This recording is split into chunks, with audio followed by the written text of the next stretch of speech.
Hello, hello, hello, everyone. We are back. All right, folks. So I think it's time for some bourbon because we've had some craziness lately, right? We have beautiful weather, which I guess is really not that crazy. We got the coronavirus. Stock market is going crazy, not going in the right direction, right? So all that happens. The only thing I can go back to that makes me happy is good old bourbon.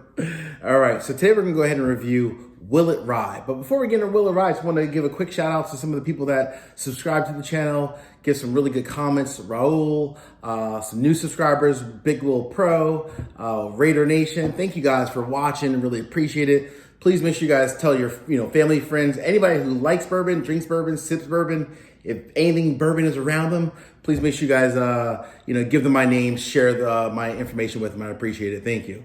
All right. So Willett Rye. So when you think of Willett, you always think of the traditional, pot still the glass, beautiful bottle, right? Very nice bottle. However, Willett, of course, produces some other sub-brands. They have Noah's Mill, Rowan's Creek, Kentucky XO, and a few others, right? And recently, they came out with this limited release, which this technically came out back in 2008 is when they started this Willett Rye Family Reserve brand, if you will, right? But it's released a couple times a year. And, let me just give you a little bit of background information when you think about Willett. So, long story short, Willett as a whole started back in late 1930s, about 1936. A couple years after Prohibition, Mr. Willett, Lambert Willett, wanted to start his own distillery, right? It's the American dream, which is pretty cool. Did that until like the 70s, so late 30s to the 70s, produced their bourbon under the only brand at that time was the old Bardstown, which is now still one of their sub-brand names, right? So they did that for a long time. And in the 70s, they actually stopped making bourbon. I don't know why they did that, but they stopped making bourbon. And because of the whole energy crisis, they created ethanol, gas, if you will, right? Or gasoline, ethanol, gasoline, right? They did that in the 70s. And then in the 80s, I think it was the daughter took over, Martha, she took over. And at that point in time, they started to actually not make their own bourbon. They changed their name to the Kentucky Bourbon Distillery, and they actually started to source their bourbon. They didn't get it from MGP, right? MGP doesn't do everything. They didn't get it from MGP. However, they did start to get their bourbon, or buy their bourbon, if you will, from a local Bardstown Kentucky distillery. Everyone says it's right around the corner, which I know where it is. If you think about the only bourbon company right around the corner, that rings the bell. Heaven Hill. I mean, they don't say that, but they bought it from Heaven Hill, right? It is what it is. Let's just be honest. So they did that from the 80s until like 2012. And then finally in 2012, they had so much sourced bourbon. That's like, you know what? Let's bring the family name back together. Let's bring back our own products, invest some money into the distillery, the family farm, because, they've been around for like 80 years at this point. So they started making their own bourbon, their own rye, and here we are today. All right, so let's go ahead and pour this one. So let's get a couple things just kind of knocked out the park. First and foremost, how much does this one cost, Bourbon Judge? I found this for like $65. I've seen it north of like 80, even 100, right? But MSRP about 65.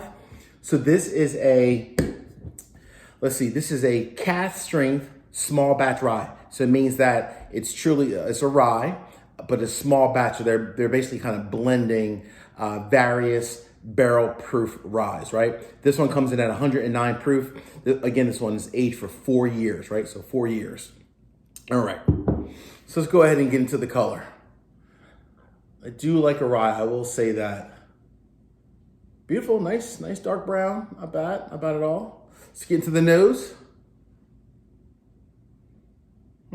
This is, I'll just say this does not smell like a rye. This is not very rye-ish. Very floral. So when you think of a rye, you typically think of very spicy, peppery, a little bit of leather, sometimes the oak, right? Traditional rye, especially with the cask strength. This is, you get a little bit of that, but this is also very floral, right? Tons of floral, tons of notes of like some dried cherries, even some blackberries as well. Very unlike a normal rye. This is different. All right, let's go ahead and let's get into the taste. Let's see how this bad boy tastes. As they say, cheers.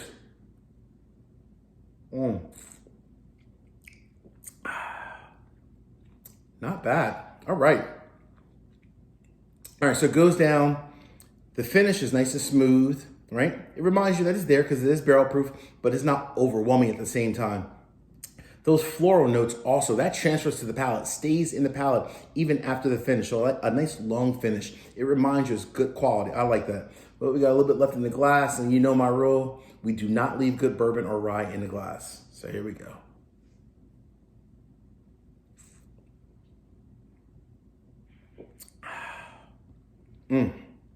Wow. That's good. That's good. All right. That's different though. So you guys know me. I'm going to give you an honest answer because I am an honest guy, an honest judge. Folks, the judgment is in. This is a split decision. Now, I know you're probably thinking, Bourbon Judge, wait, you just said this is really good. It is really good. So I'm going to give you a little, to me, it just makes sense, right? When you think of a rye, as I said earlier, ryes are typically very spicy, lots of just earthy, right? You don't really typically get a very floral sense from a typical rye. To me, this tastes like almost as if Four Roses Small Batch and Whistle Pig had a baby. Their baby came out and now it's the Willett rye. It's the true blend of a floral bourbon rye, a bourbon, if you will, with a traditional rye from like a Whistle Pig, right?